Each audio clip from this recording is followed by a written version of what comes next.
Well, it's time for Tech Talk on Wisconsin Tonight. Jason Strong from AT&T is here to talk about managing your smartphone pictures. And Jason, I think many of us have been there when you just can't take another one because your storage is full. Yeah, so you get that alert saying, you can't take another picture because your storage is full. So there's some things that you can do to make sure you never get that message.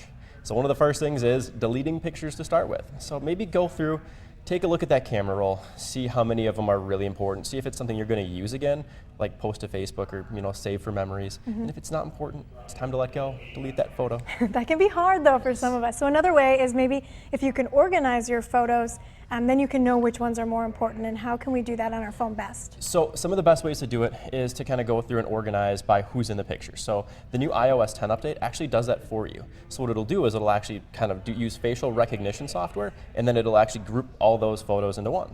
Oh, and then wow. you can even create another folder from that, and then you can move those into a folder, maybe like coming up Halloween 2016, you create a folder for that already, then you can move all the photos into it.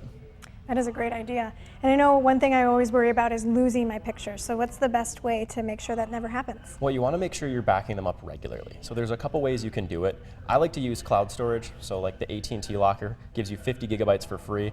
Otherwise, iOS phones, they use iCloud. Otherwise, Android, they have Google Photos as well. So there's a number of ways you can back your phone up, just like a cloud storage, so that if something does happen, you're okay. And is it something you set on your phone and it automatically does it for you once you do it once? Yes, a lot of these services you can actually just set to upload. So at night there's going to be a backup. Like my iPhone just connects and then it backs up automatically every night. That is good. And one thing I do notice, and maybe other people do too, is sometimes it'll take multiple photos with that HDR logo. What's happening? Yes, so what it does is it's trying to take the perfect picture that's going to look like how you saw it, but if there's any movement, it's going to kind of make it blurry. So it's going to take two photos. Sometimes then you're going to take more and more pictures to try to get that perfect one. So sometimes I just recommend turning that either to automatic or off. If you have it on always, sometimes you don't get the best photo. Very good information to help me declutter my phone for sure. Thanks, Jason. You're welcome.